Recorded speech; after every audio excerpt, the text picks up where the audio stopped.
some people show themselves, that would be helpful. Yeah.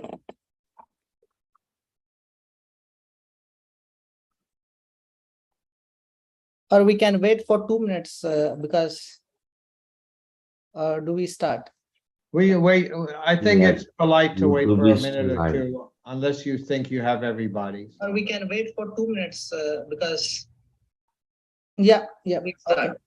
We Yeah. wait, I think it's polite to wait for a Ruby's minute or high. two, unless you think you have everybody. Yeah. I also. Hello. Yeah, we start. We wait, I think it's polite to wait for a minute or two, unless you think you have everybody. Yeah. You have my voice, obviously. Hello. Yeah, we wait, I think it's polite to wait for a minute or two, unless you think. I you think the host is have like my voice. voice is repeating. Oh yes, no, it's fine. Okay, perfect. Yeah, people are still coming, And so if you also make me as a co-host, so I can also like in between, I'll try to mute. Yeah. Swarup, make me also co-host. I will try to record also simultaneously if possible.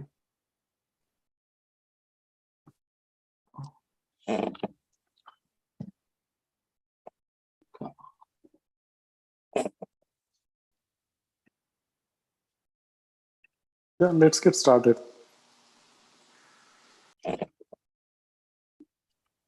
Wait. Okay. So Jai Bhim and good morning, good afternoon and good evening, depending on what part of the world you are joining the lecture. Welcome to Ambedkar lecture series organized by Boston Study Group, an Ambedkarite organization based in Boston, USA. Firstly, I would like to pay tribute to radical and rationalist thinker Periyar E.V. Ramaswamy on his 143rd birth anniversary, which is also celebrated as Social Justice Day.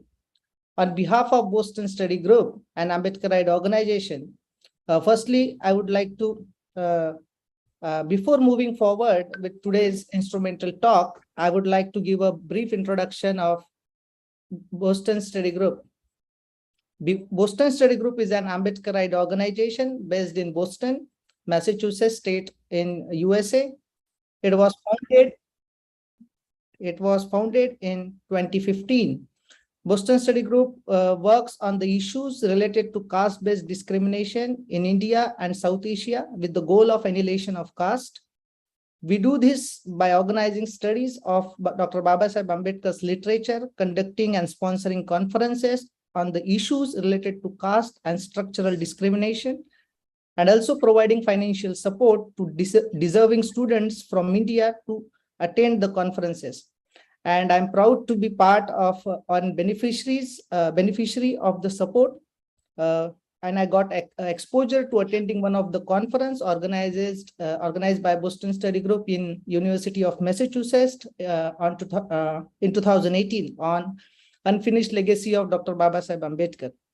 BSG also provided humanitarian help during during the COVID pandemic. So without much delay, coming back to today's event, which is the Ambedkar lecture series, and the topic is Dr. Babasaheb Ambedkar, Ambedkar's spirit of equality and fairness. Where is it or not in the trade and investment agreements? So by Professor Jenik Random, and he will be sharing his thoughts on this instrumental topic. So I'll also introduce Professor Jenik. Professor Jenik is an adjunct professor at Columbia University. He was a key drafter of the Interim Peace 2006 Constitution of Nepal. He received an Order of Honor from the Republic of Georgia. And the most important fact is that he is also an Ambedkarite and working in the movement in USA and across globe. This is my third time like sharing the Ambedkarite platform with him. On the first time he was a chief guest at Dr. Babasaheb Ambedkar's anniversary celebration at Columbia University this year, and he was also a chief speaker at Dr. Ambedkar celebration at New Jersey City Hall. in USA to celebrate Dr. Babasaheb Ambedkar's birth anniversary. Now he is also here in the Boston Study Group. I invite, without further delay, I invite Professor Janik Random to deliver his talk. It will be followed by the question and answer session. With this brief introduction, please join me to welcome Professor Janik.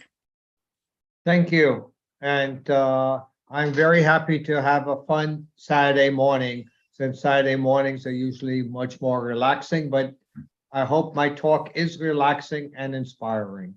But I do have one little, let's say, request. If more of you can show yourself, admittedly, it might be too morning, but it's much easier to speak if I can see people as opposed to just seeing names, etc. It would make life easier for me.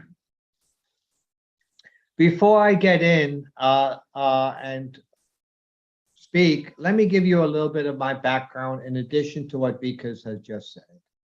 I've obviously been around the block since I do have gray hair, so I'm older.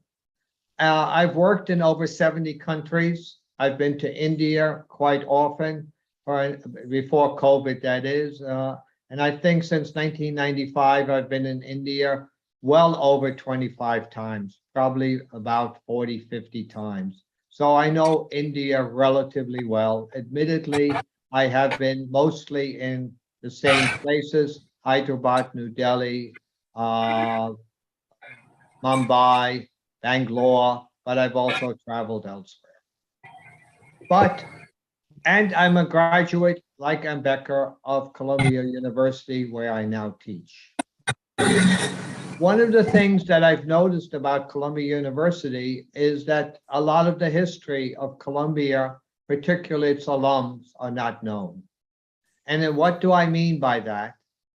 I'm saying that, for example, Ambedkar has a small statue at Columbia, but yet he's a larger than life figure. We also have one of the founders of the ANC, African National Congress. We also have a lot of American heroes. But one of the things that I underscore is that we should know about all of our heroes, all of our inspirations, and Ambedkar is one of them. We should know more about him. Why? Because he has ideas, ideals. He has given you, the Dalits of India, inspiration. But it should not be limited to India. It should be open to the world, what his inspiration thoughts are. Admittedly, some thoughts are always time constrained. But I think his basic theme is equality. Equality in different fashions. Admittedly, we can define it differently, but it certainly means, at the minimum, non-discrimination. As was said, there should be no caste system. That should not even be an issue. It should not even be an argument. There should be no structural discrimination. But I think the term equality goes much further than that. Let me just jump for a second to say what equality can mean in different countries. My birth country, my native country, is Germany. From Humboldt, where a university is named after him in Berlin, in 1800 approximately, said that everyone deserves an education. That was really revolutionary in 1800, but that's also equality, education for one and for all. And from Humboldt also said that unless the shopkeeper has an education, he cannot be a viable citizen. Education is the root. So what is it about Ambedkar that attracted me? One, to be quite frank, I started with the fact that I looked at Columbia's history, who graduated, who walked the same walk that I did when I was a student. Ambedkar walked college walk. What was important about that was that I noticed that Columbia, as I said, had the founder of the ANC, Ambedkar, had a worldwide impact. And so I cannot say that I studied, but I looked at Ambedkar and some of his thoughts, and I found them inspirational. Why? Because he also thought liberally. He thought obviously about India and his people, his communities, but he took Western thought, combined it with his thought, and advanced it. And that is the beginnings of globalization in the real way. No one has a monopoly on thought. No one has a monopoly on innovation. It's worldwide. So that means you take here, you take there. And if we come to the Human Rights Declaration, it is not just so-called Western. People from all different countries were parts of the brainstorm, if you want, for lack of a better term, the thinking and bringing human rights to all. And of course, Ambedkar was aware of that, very much so. So his thinking is something that we need to know more about. It should not be just an Indian thing. It should be more worldwide. One of the things that I have found startling, to be quite frank, I have mentioned Ambedkar to many of my friends in the United States and elsewhere in the world. I will have to report, unfortunately, that nearly all were not able to answer who he was. That means his name or his inspiration, his ideas were not known. They were known by Indians, yes, but they were not known in the outside world. So one has to ask why. I think part of it is that you have not done all the work that you can do. You have not let him inspire you to spread the word of what his thought is, to further his debate, the discussions that he started. Yes, he's known in India. Yes, he's known in Indian community. Yes, he's known in Dalit communities. But let's go one giant step further. So I'm going to be unusual. I have an agenda in this talk. My agenda is to expand the thinking and the study of Ambedkar in different fashions. So sometimes talk should just be academic. My talk is hopefully to inspire you to get others involved, because we need global thinking from all walks of life. And Ambedkar is a person who inspires beyond himself. He is great. He is very much an inspiration, as Mandela is in South Africa. There are heroes around the world. And I come back to one word: equality is Ambedkar's word, which he enshrined in the Indian Constitution. But it's a word that should be used more widely. So what does this mean when you look at equality? Yes, obviously non-discrimination. That goes without, from my point of view, even debate. No one has a right to discriminate. Well, maybe in some respects, I want to be a basketball player, but I'm not competent enough. I'm not tall enough. That's not discrimination. That's just called competence. I want to be a golf player. Well, I can't get it into the hole. That's not discrimination. But discrimination is lack of opportunity, lack of education, lack of health facilities, lack of basic needs, and hope and dreams. What do I mean by hope and dreams? We all want to do better. So that means we have to inspire each other. Some will succeed, some won't, but hope alone will do very much. So equality for me means equality of opportunity. However, and now I will get into some of the thoughts that I have on trade and investment, where Ambedkar's thoughts can move the needle. One of the things that we overlook a lot, all of us do, it's great to talk about philosophy. It's great to talk about ideas. It's great to talk about concepts. But there is a phrase that's now common in the English language. Although when I grew up, I only knew it in German. The devil is in the detail.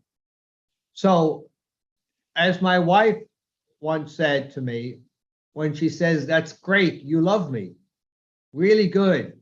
Who's taking out the garbage today?" So let's get down to earth. Let's get down to practicalities, etc. By the way, I took out the garbage that day. There was no question about it. So equality is non-discrimination. How do we do it? But I do not want to revisit that which has been talked about, that which has been analyzed, that which you have furthered. I want to talk something which is under the radar: investment and trade agreements. Why? Because it's been examined from trade economics. It's even been criticized, and I will come back to that on the issue of environment.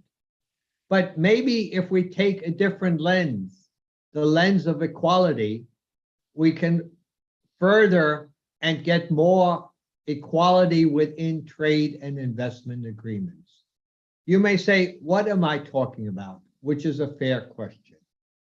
But let me give you 3 examples, or actually I can give you more examples, but I will at least, I think it will be 4 at the end. Trade and investment agreements. In the case of an agreement by Azerbaijan, they said to the companies, they permitted the companies to do what they needed to do and comply with the law. And only changes of law, they didn't have to, even if it was a change of law on environment or health. That is extraordinary. Then the TPP, Trans-Pacific Partnership, it said a state may adopt any law on environment, health, etc., as long as it's in accordance with this context. That meant, I'm lucky, I'm a lawyer. It's a Lawyers Full Employment Act. What does that phrase mean? Environment rights, health rights should be universal.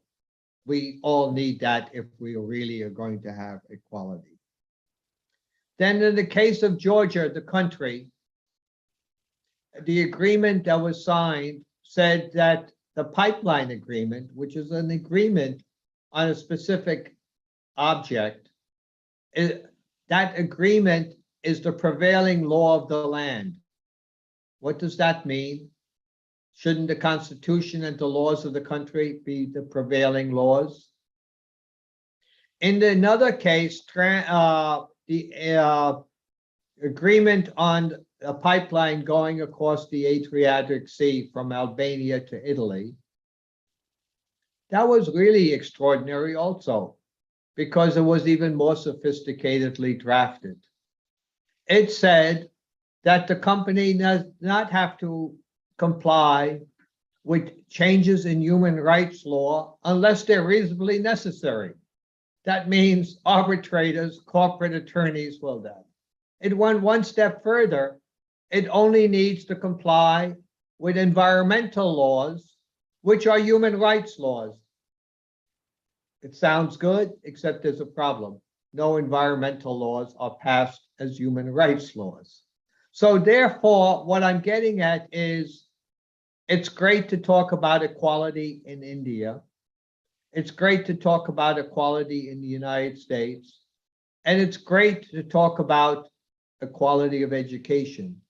But then we have to do the hard work of taking this concept and putting it on paper and then enforcement in many different walks of life. And one of them is in globalization, we're more and more globalized, trade and investment agreements. Many countries now, including India, the country of your heritage, have objected to what they signed in the past because They were trying to grow, so they wanted investment. Understood, and it's fair enough, etc. But they now see what it really means when corporate arbitrators determine, and it's a one-way street. Sue the government, but what about the commitments of the companies? Don't they have to make a commitment? And shouldn't the governments be able to sue? It has to be a mutual street. And for me, one of the things is on that one, as I said, environment and health. Maybe we should even expand it to education, etc. One of the good things in the Indian corporate code is they've enacted a number of years ago a phrase that board of directors need to focus on the company, fair enough, stockholders, and is a connective word. It's not an or, it's a connective word, environment and the community. So what I'm getting at is, if we come back to Ambedkar, he said equality. He defined it to a great degree, rightly, to the discrimination that your communities have and still do have within India.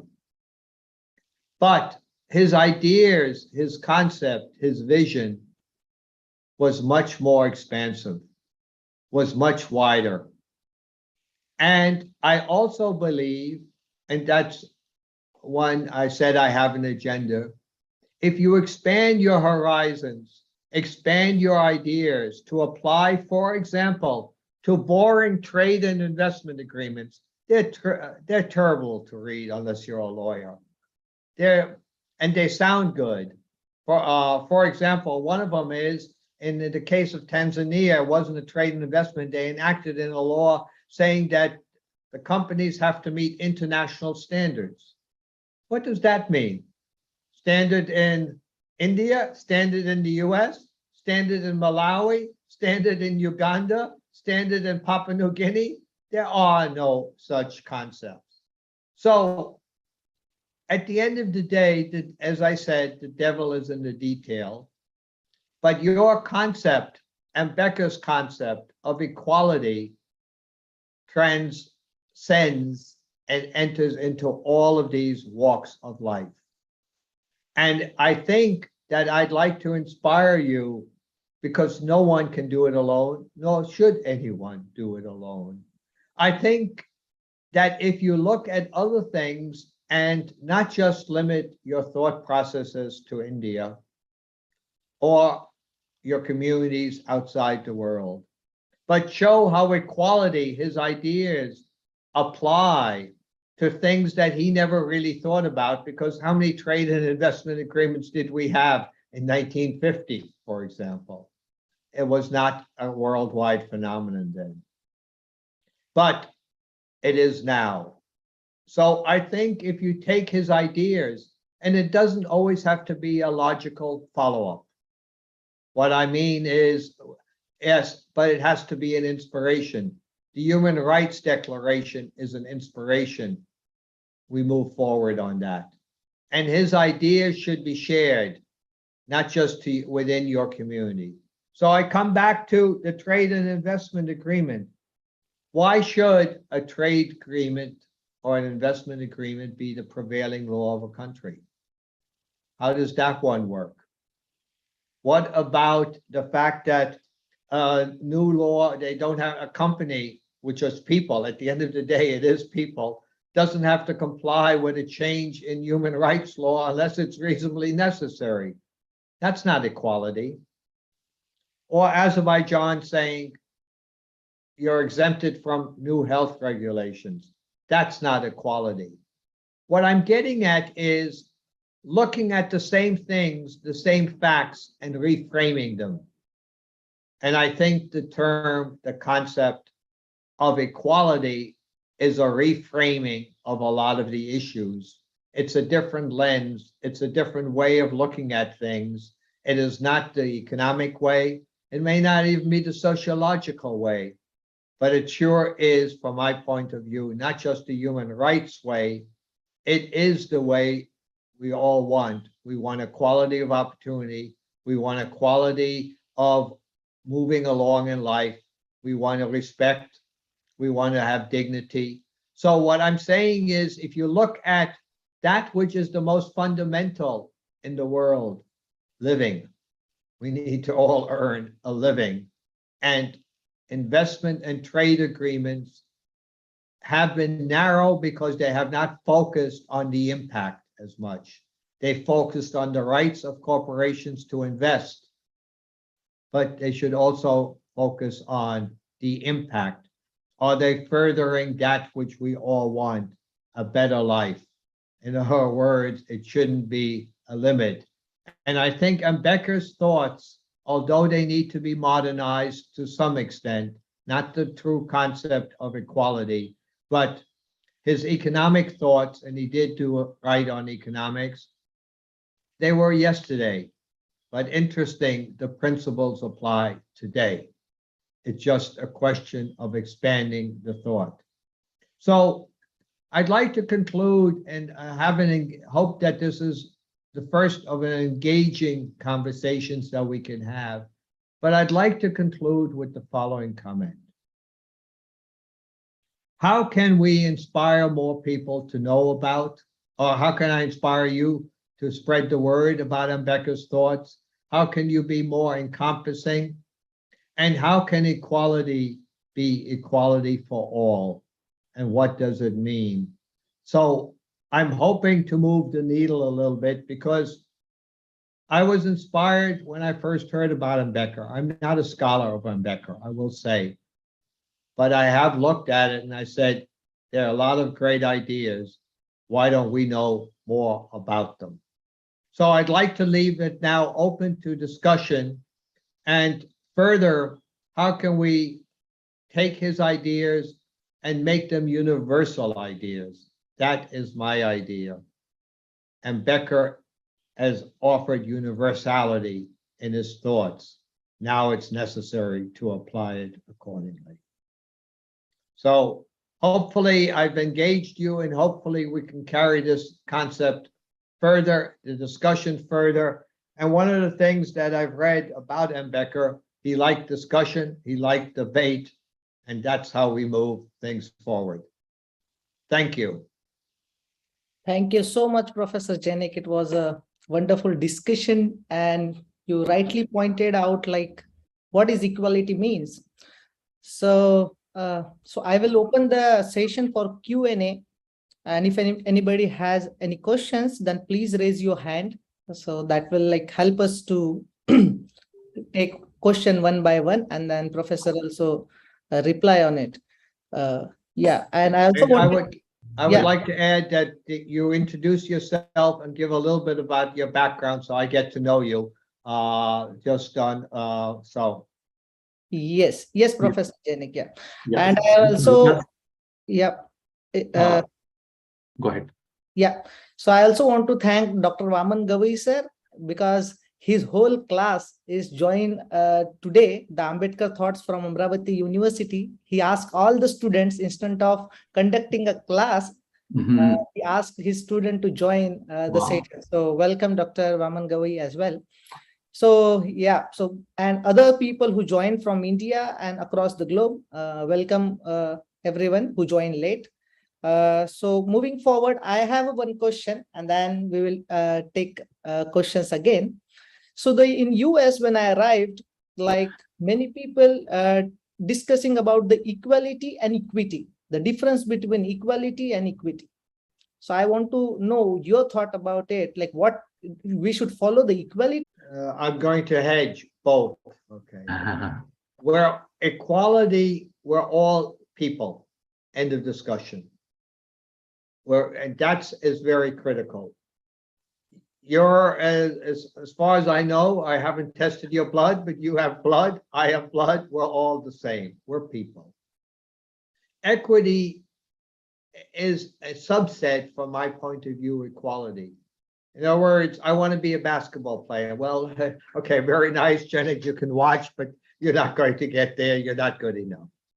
But equity also means fairness. It means, and I don't always want to say justice, But it's fair. Is that fair? Is it fair that only big guys play basketball, not the little guys? Well, maybe we can have a little guy team too. So equity is a way of bringing in fairness and openness. So I think we shouldn't differentiate. We should combine the two, etc. And here's something else. One of the things, as I said, I've gone to India very often, and my native country is Germany. Why do I mention both again? We like to do things logically. So does it have to be equity versus equality? No. Does it have to be totally rational? No. But we synergize from both concepts and expand what the word equality means. And for me, equity is part of equality. Thank you, Professor Janik. So I'll see two hands. I don't know the another person name, but Sanjay sir, who is also ex-president of BSG. So Sanjay sir, please go ahead with your question. Okay, great. Thank you, Professor. It was really enthralling sessions, and we are learning every day something new. And thanks for enlightening us. About your question or appeal to spread the Baba Saheb Ambedkar's name and thoughts in USA and in some other parts of the world, just I would like to, before the meeting also, I talked to you, correct? So just few years back, even in the academic section here in USA, and this is your experience also, you don't see many people knowing about Dr. B.R. Ambedkar. But since 2015, when Brandeis University started conducting this unfinished legacy of Dr. B.R. Ambedkar, they started with the 2 days conference, and subsequently they switched over to 3 days conference. And then they moved not only to their university, they wanted other university to join these conferences or host these conferences. So they next session, the 4th session, they held in the UMass Amherst, and the one in the Columbia plus New English School. So jointly they held that one. So so it is going up, means people are more and more academicians and the students who are from those universities basically knowing that one. Another aspect is that earlier we were not having many students from our community who knows the Dr. Baba Saheb Ambedkar in the universities because of the financial condition of it. But nowadays we see a lot of people coming here, and especially in the Department of Humanities, where they are very vocal in talking about Dr. B.R. Ambedkar. We have Vikas, we have Nayan, and we in Boston here itself, we have Dada Saheb, and many more students who are came and who are spreading that one. But what I would like means it's very difficult for us as a common person to reach out to the Americans and start talking about that one. So I think it is more like a involvement of the academician, because when they are talking, they are not talking to just one person, they are talking to hundreds of the students. So I think that is where I believe your help or your involvement will be better beneficial to us, and you can talk about what way we can get involved as an organization or as a person to help you get this particular message forward, and we will try to support in any way it is possible. This basically lecture series is one of the attempts. When we were started it, we started doing it in the Harvard University and the other universities here, and that's where many of the students from the different nationality were also attending. But now because of this pandemic, we have to do it on the Zoom. But and that's why we are finding it a little bit difficult to reach out to the people also. Just I wanted to give you a little brief so that we are looking for some suggestion from you how we as an organization can help in that. Let me make a few suggestions, okay? Yeah. And this is obviously immediate suggestions I've thought about. If you take the state of California, they are revising or amplifying their curriculum in the, I think it's grammar school, high schools, and going to be talking and including in the curriculum a class on among other things, discrimination of different groups. But Indian immigration has not been a historic immigration to the United States, for example. While other groups, Latinos, obviously Europeans and different have, and of course, the forced immigration of Blacks in the United States through slavery. So, and the Chinese were used as laborers in the 1800s for the railroad. But one of the things that I do believe you can do is, and you have now been, I think you're supposed to be, the Indian community as a whole is considered one of the most economically advanced communities in the United States. Putting out at grammar school and high school. Sir, language in Hindi in the correct list. One of the things that I think you can do is help a state like Massachusetts write the Indian history of immigration and what you've contributed. But don't leave it to India. Invite other groups to write their history. The more we know at the youth level, and that's one of the things I want to say, the more we take into life. Because I was startled by one fact that I learned a few years ago, and admittedly, it's an American fact. Most people form their political opinions by the age of 18. That should be an eye-opener, at least in the United States. That means we don't learn very much in the university if we've already formed our opinion by the age of 18.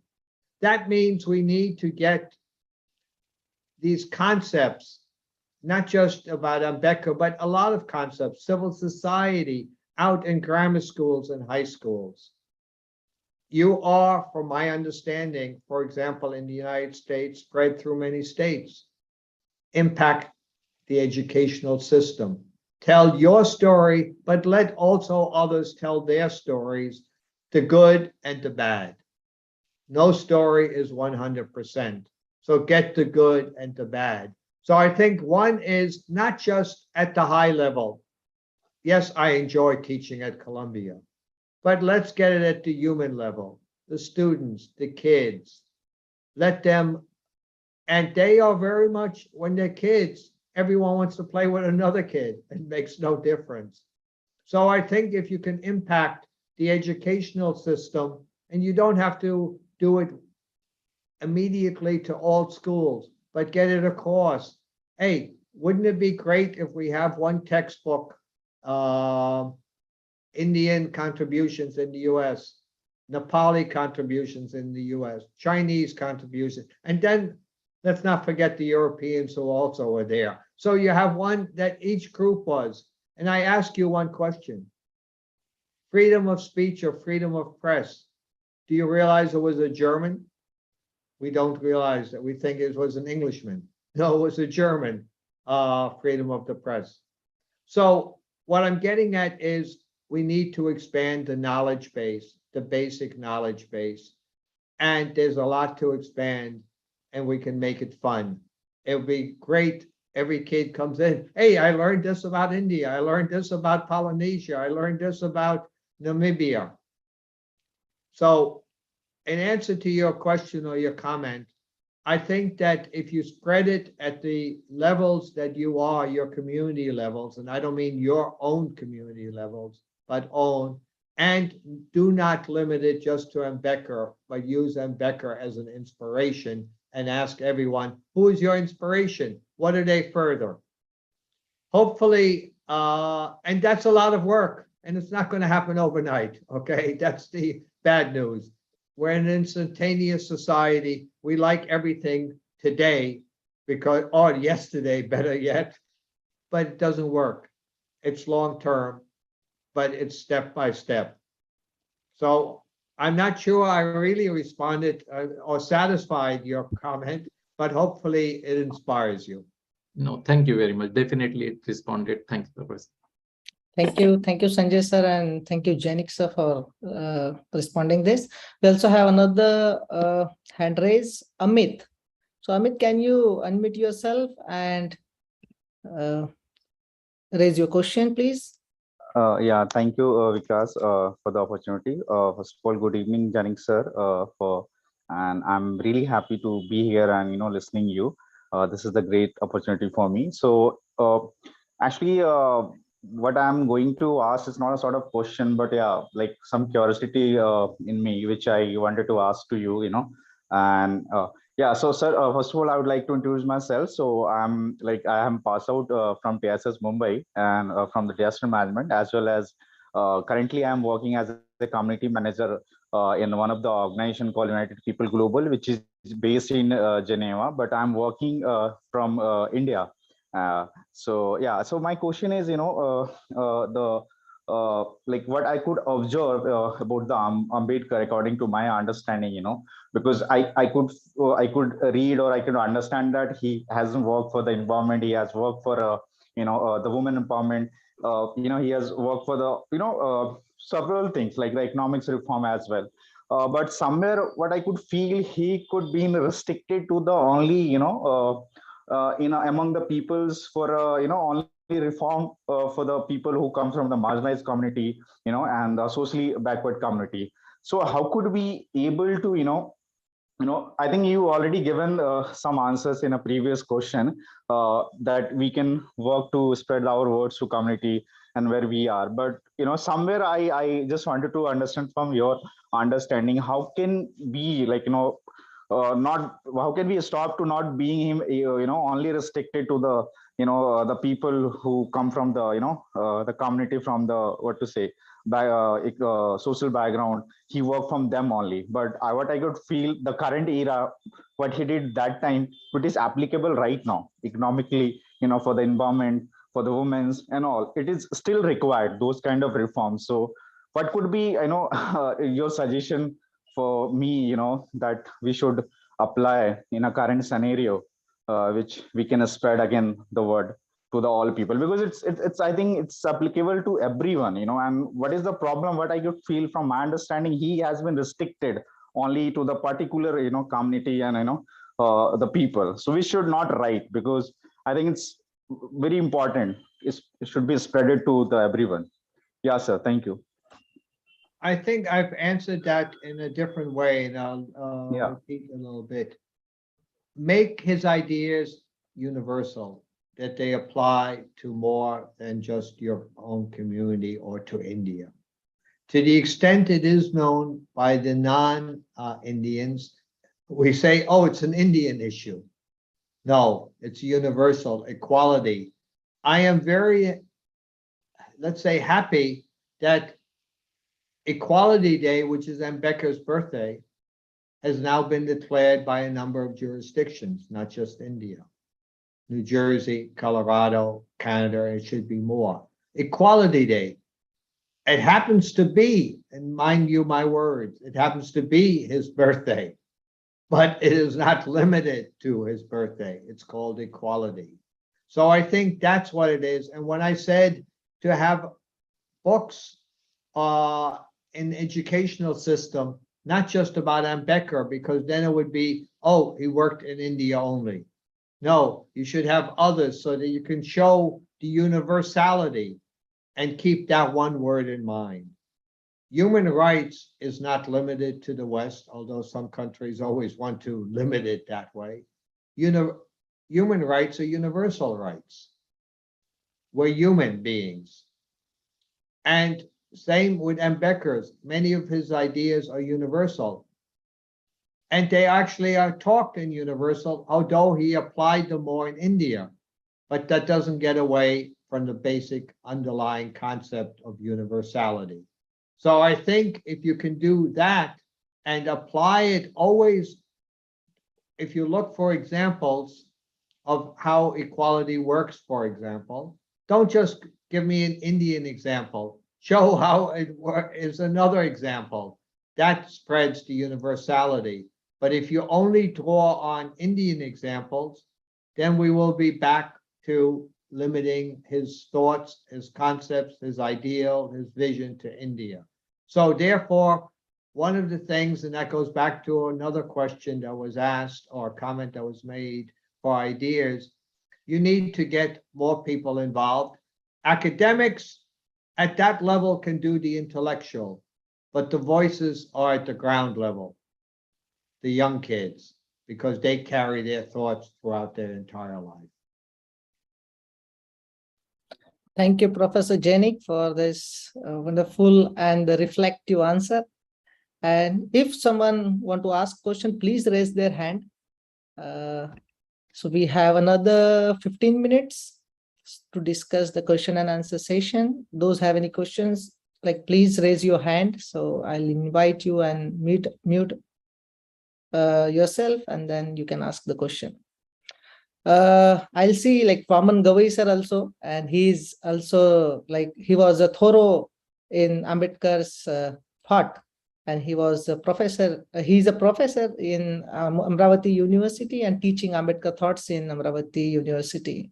So if Vaman Gavai sir, if you can ask a question or comment on today's topic, it will be great. Sir, you are mute. Please unmute yourself and then. Yes. Hello. Yeah. Jai, I'm extremely sorry that I could not join at the proper time and could not have attended a proper lecturer has been given. I'm shortly joined in the last session, last period, but I'm very grateful. You have very thoroughly explained the idea of Dr. Babasaheb Ambedkar concerning to the world scenario. One thing I would like to say that Dr. Ambedkar work is not limited for the downtrodden or limited class.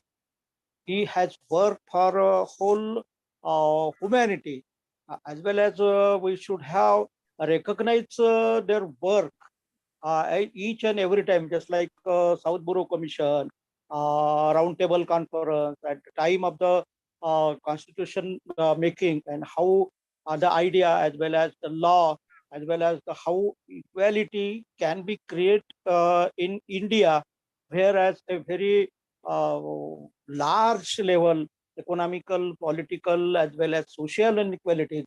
That's why America recognized all these things, and Columbia University recognized all these things, and I'm very grateful, sir, for you. Very from the bottom of the heart and thorough you have given answer and studied. I would like ask in proper present financial economy.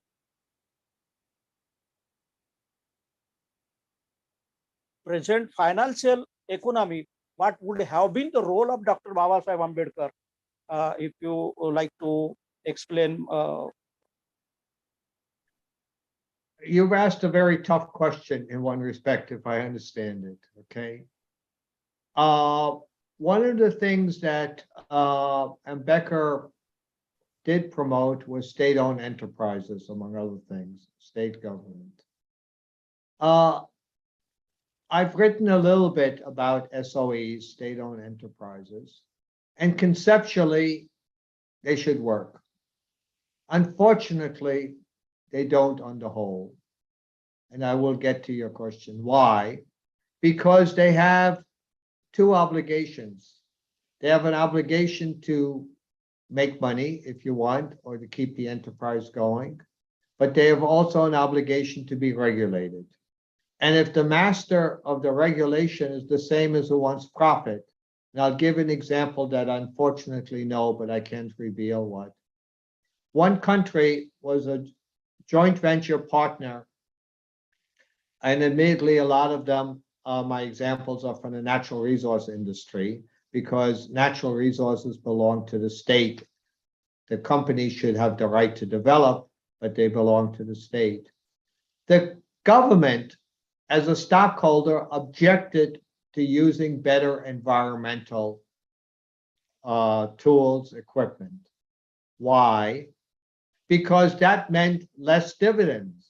In other words, you invest in whatever $1 million, the particular equipment. The company wanted to spend several $1 million on what was necessary.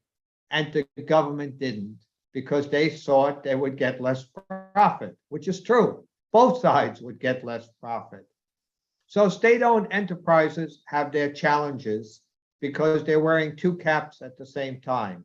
They're wearing a regulatory cap and a profit-making cap. So I'm a great believer that we should have what we've now overused, checks and balances.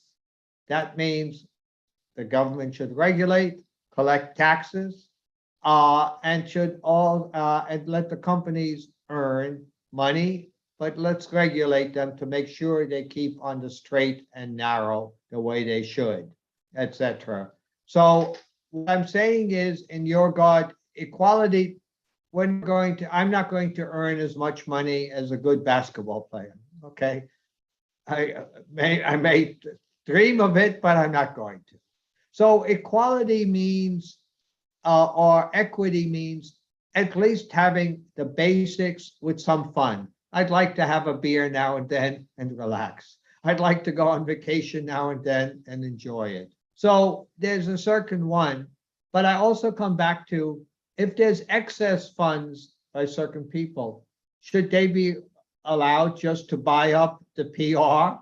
In other words, we got to balance that. So yes, there's some very practical problems, but I do think that when you look at Ambedkar's economic thoughts, he had some of the basic thoughts, but they weren't amplified as they need to be, for one simple reason. He was confronting the problems of that day, not those of today. And that is understandable. He saw what the problems were. We need to resolve those problems first and then move on. So I think if you let others and not then have, quotes, purist, academics want to be purist. Ambedkar didn't say that. Well, he couldn't have said that in 1950. He didn't know the facts. We have to move on with the times and use the principles, the concepts, the ideals, and say they apply now in this fashion because of that, and then explain that we're not historically constrained by that. We are now moving it along, and yet we can disagree, but at least we can move. And by the way, one of the things that I wanted to say before, when someone said, one of the good things about Zoom is you're in different parts of the world, different parts of the United States. I'm with you. So for those of you who are teaching in India or elsewhere, I'm more than happy, subject to my human right of not having to get up at 6 o'clock in the morning or 7 o'clock to lecture in your universities via Zoom. I'd be very happy to do so. Like I said, please respect my human rights. I don't like mornings. 11 o'clock is a fair time for me. Thank you, Professor Janik, for this emotional kind of attachment also, you and emotional, and then we know like your time schedule and everything, still like you gave the time for this talk, and also like you are always welcome to this kind of communities we have in the India. So I also see one of the hand, but the name is not there. So it's Galaxy Grant, but I don't know the name. So that's why I'm not sure who is that person. If you can write your name, that will be easy for me to like invite you. Otherwise, I have to skip because I don't know. My name is Vivekanand Gautam, live in Yes. Kushinagar, UP. Yeah, go ahead. Universities, be a second year. Yeah, please go ahead with your question, Gautam.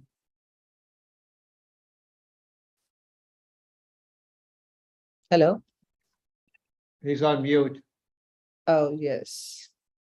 Gautam, you can unmute yourself and just ask the question. Sir I am Hindi में बात कर पाएंगे English में नहीं. Okay, I think you don't have a question. So, okay. So, anyone have any questions? So, Yeah, I think Vikas, the person. Sorry to interrupt, Vikas. like the person wanted to share in a Hindi, so somebody can translate his Okay, question, I yes, think. yes, please go ahead. Please go ahead with Hindi. I'll or someone will translate it. Yeah.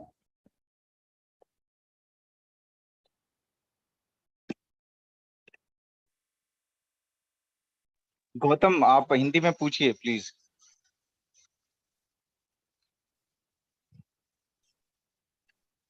Okay. सबसे पहले sir आप सभी लोग को जय भीम, सादर जय भीम, नमो बुद्धाय। Yeah. मैं सर डीडू यूनिवर्सिटी का छात्र हूँ, बीए सेकेंड ईयर का छात्र हूँ और बाबा साहब के मिशन से जुड़ा हुआ एक मिशनरी साथी हूँ। मैं जमीन लेवल पर बाबा साहब की विचारधारा को अपने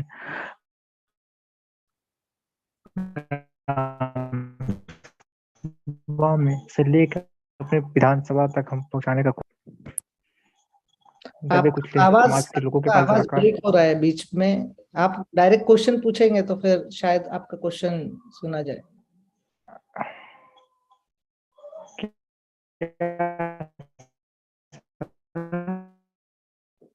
आपका आवाज बहुत ही कट रहा है। Sorry, but yeah, you can ask a question on chat box if you want, because we have limited time. Sorry for that. Okay, so moving ahead, I think we'll take that question next time or in the chat box. He wanted to ask in Hindi because he is comfortable in that language. Hey, Vikas, there is one question on the YouTube by Deepa Jamnik. Please raise that. Yeah, she's asking what we can do to develop our culture, sir. Yeah, what we can do to develop our culture. Let me put it this way. Let me pick on the words, our culture. I would say make it a universal culture and apply the facts from your culture. In other words, I come back to we're all people. Show that we are interrelated, that we are engaged, because in unity there's strength. Together we can move things. Alone we cannot. So it's not just you should preserve your culture because we all want pride. We all want to know where we came from. We all want to know certain things that our parents taught us, our grandparents taught us.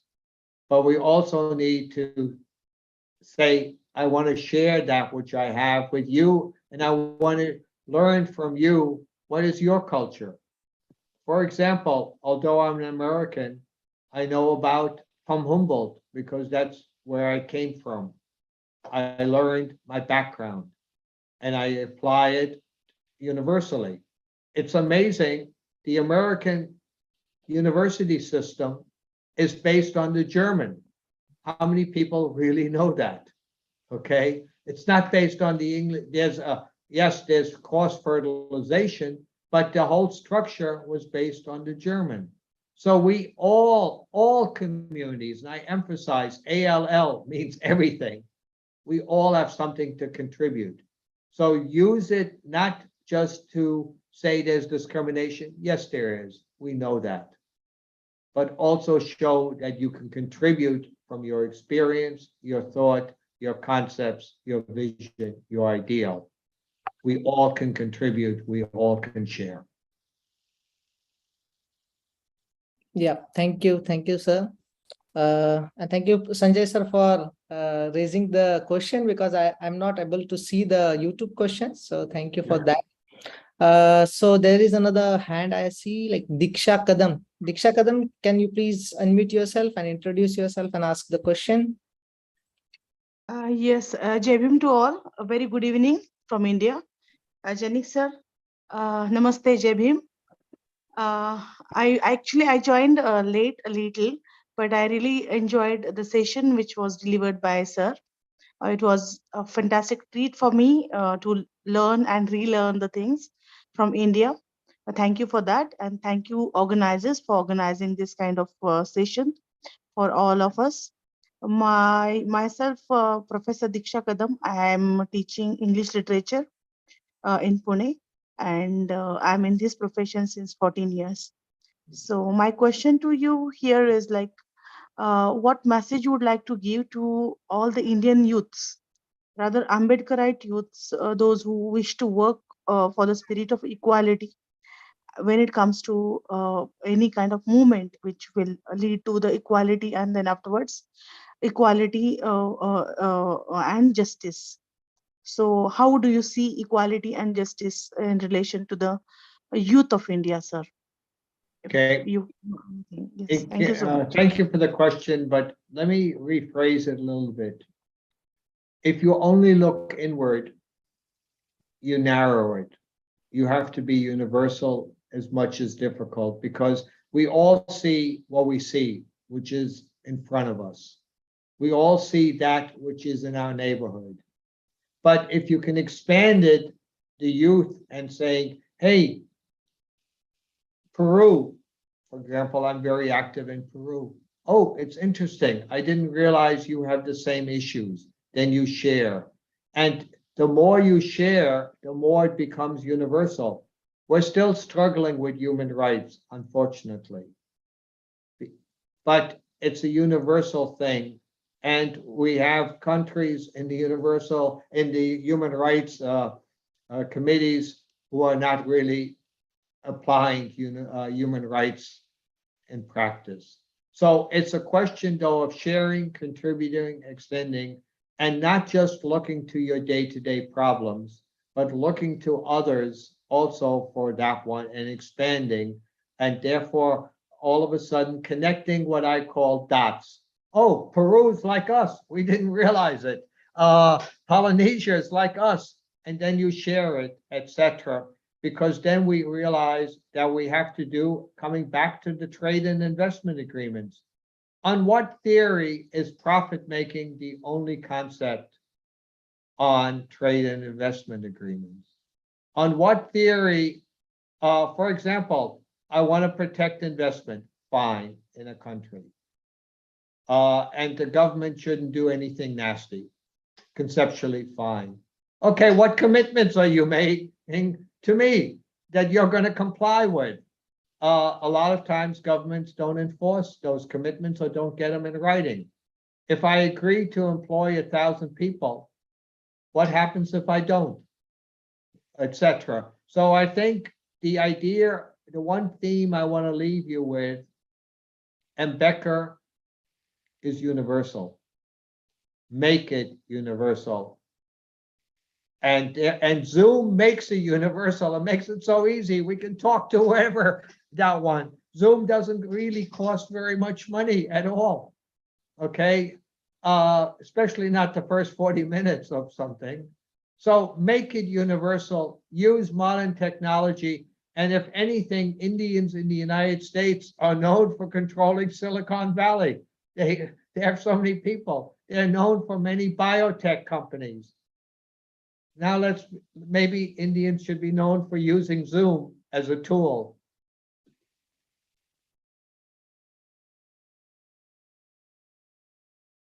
Hello, sir. Yes, so yeah, hello. Just wait for 2 minutes. I think we saw your question. If you like give your introduction. Hello, sir. Myself Ravi Prakash Sharma. Yeah. And my question, firstly, I introduce myself. I am PhD scholar in Baba Saheb Bhimrao Ambedkar University, Lucknow, in India. And I am postgraduate in political science and as well as in public administration. I observe that, sir, कि हम लोग मतलब particular section of the society, जैसे I am from the scheduled caste and we are in the community, then we say Jai Bhim. But in generally, we are not say Jai Bhim. We are not asserting that Dr. Bhimrao is the leader of the downtrodden society. But like Muslim community, Jinnah was the god for the Muslims. And Ambedkar is also the god for the scheduled caste and scheduled tribe. Why we generalize as a humanitarian ground? Because जैसा मैंने पढ़ा है, मैंने ये देखा है कि अंबेडकर ने असर्ट किया था कि मैं अपने लोगों के लिए काम करता हूँ. उन्होंने एजुकेशन, संगठन और एकता तीनों को पहले इसलिए जोड़ा था कि हमारे साथ जो हिस्टोरिकल इनजस्टिस हुई है उसको हम कैसे समाज से बाहर निकालेंगे, तो हम उनको क्यों जर्नलाइज करने की कोशिश करते हैं? Thank क्योंकि you. हमने We got your question. So his concern was like we are making Ambedkar as a journal, like generalizing the Ambedkar's thought, like, and he wanted to like why we can't only narrow it to the Dalit community and the Ambedkarite community. I think this kind of also the insights we are getting. So please, Professor Jainik, Okay. yeah, go ahead. One, you have focused on your community, rightly so. I do not want to say you shouldn't. But if you can make allies, friends, acquaintances in other communities, you will get strength in that. And if too many people, if they cannot relate, we need to be able to relate to each other. And if you only relate to yourselves, why should I be interested as an outsider? But if you can relate to me, I say, oh, then I can relate to you. It's a mutual interchange. So as I said before, in unity, there's strength. But what does that mean? It means exchange. It means interchange. It means inter-engagement, etc. It means relating. If I don't know you, that's your problem. But if I know you and your problem, say, oh, I have the similar one, that also helps, etc. So for me, the idea of making it universal is it will empower you further. It will strengthen you, but it will also strengthen others. And one of the things that I've noticed a lot throughout, and admittedly, as I've joked before, I do have gray hair, so I was not from yesterday. One of the things that I've noticed, you gain support, not only if you can contribute, but if you gain respect. So if you can show that your community has contributed in thought and action, then we gain, oh, I like that. Look at that. That's really great. So it's a long process. And the other thing is, which I've noticed a number of times, if I only look at the negative, and there are too many negatives, I start crying. If I start crying, I become incapacitated. I need to also look to the future, to look with hope. But if I just see and only see the problems, I actually do become incapacitated because I can't solve them. So I need the positive, and I think making it universal is part of the positive. Thank you, Professor Jainik, for this, because we need like a collaborative work, as you said, like very much pointed out, the collaborative nature, otherwise you won't be here, right? So need to emphasize on positive things which is happening on the in the society. Thank you very much for everyone for excellent questions. So Professor Jainik, is there any concluding remark you want to give? Like, you should never open a question like that because I always have more things to say. But yes, I hope this is not a one-off, a photo. I hope it's a movie, an engagement that we can continue and further, and that we can expand. Because if it's a one-off, that's boring. It's not effective. So I hope that I've sparked enough interest to get not just Jenna Creighton involved, but to get others involved, to make it universal, because we gain from strength. So I'm hoping that this is the beginning of a long engagement and not the end of a nice talk, so to speak.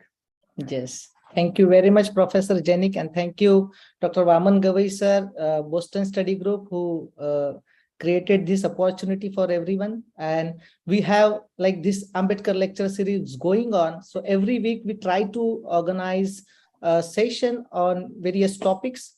Please go through our YouTube, Instagram, Facebook, and other through website as well. It's on the chat box, and you will get the updates of the events coming up.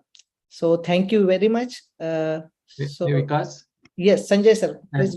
just I would like to make one announcement here that the Boston Study Group is publishing the magazine since last year. So every 6 months we are publishing for now. And next issue we wanted to do women's only issue. This means contribution from women, all the girls in articles, poems, or the arts. So any women audience today we have here in this session, please submit your entry if you are interested.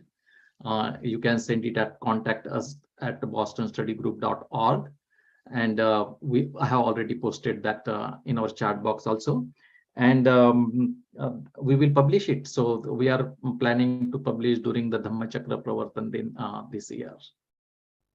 Thank you. Let me add, maybe you should also publish, that's the wider community, get some articles from people who are not per se traditional Ambedkars. It just expand the horizon. It might need creativity, but it can be done. Yeah. So we have all the articles inclusive of everything, Professor. Means, but yeah. So whatever the forums we have access to, we reach out to everyone to send the articles. Yeah. Thanks. Thank you, Sanjay sir, for announcement. And also, I'll encourage you to visit the website www.bostonstudygroup.com. So you will get more updates. And please write to us. Our email ID is also there. Or if you want to send any things, so it's on the chat box. But those who join late, they can just write it down. Like just search the Google's the bostonstudygroup.com. So you will get the update. Okay, with this, I think like this is the wonderful session I had, like, and this is my like on time hosting session. So please like if I hesitated or in between I did anything wrong, please consider me. Thank you very much, and thank you, Boston Study Group. So we are not taking any questions, but Professor Janik, you want to take it? Like the last question? I'll take another question, no problem. Yes, please, Ritika Singh, please go ahead and we will conclude with your question. Yeah. Okay, sir. First of all, introduce myself. My name is Ritika, and I am from DDU University, Gorakhpur. Sir, I want to ask about women equality. How women's participate in politics will increase, because when we talk about women's equality, we are talking about women's rights. Even in developed countries like Japan, very little participation in politics. Let's see what ideas is how women will get participation in politics. Well, first of all, I totally support women in public life, in all aspects of life. And in the case of the Nepal Constitution of 2006, which I was a key author of, I included a provision that they had a minimum number of representations in the parliament, okay? Women are approximately slightly higher than 50% of the world's population, that one. So I think there's twofold. You have to educate those who are reluctant, which are too often the men. But I believed in my mother. She said, women also have rights, and I've taken that on. And let me give you a funny story, but I think it might answer your question. A number of years ago, everything is a number of years ago now, I guess I do have the gray hair. I asked my daughter when she was in high school, would she like to play basketball in Estonia? Because I was active in Estonia. It was still part of the Soviet Union. And she said yes. And then I said, you better ask the school if they're willing to do it. So she went to the school and they said yes. So I went to Estonia and arranged a women high school basketball exchange. So I came back to her school and I said, it's all done. And one person raised their hand, but what about the boys? And another mother said, but he only has a daughter. So I was furthering the daughter. So basically, we're all human. I was furthering my daughter because my daughter is my daughter. End of discussion. No further explanation needed. So yes, it means being active, convincing those and saying, hey, and education is a key. In the United States, we now have a problem. I don't think it's a problem, but it is deemed a problem.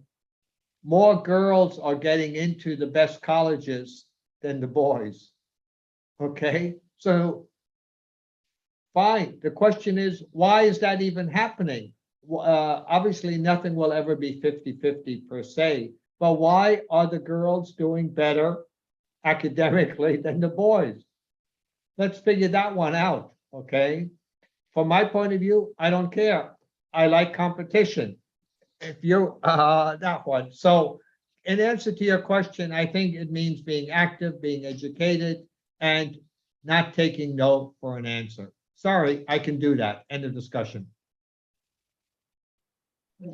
Thank you, Professor Janik, once again, and thank you, Ritika, for raising this question. And I know, like, when I was first time met with Professor Janik, and he was like so keen with Ambedkar thoughts on women and women issues. Particularly, he was talking about Hindu Code Bill and how like the role of women in the society is important. So thank you very much, Professor Janik, for pointing out this kind of important subject.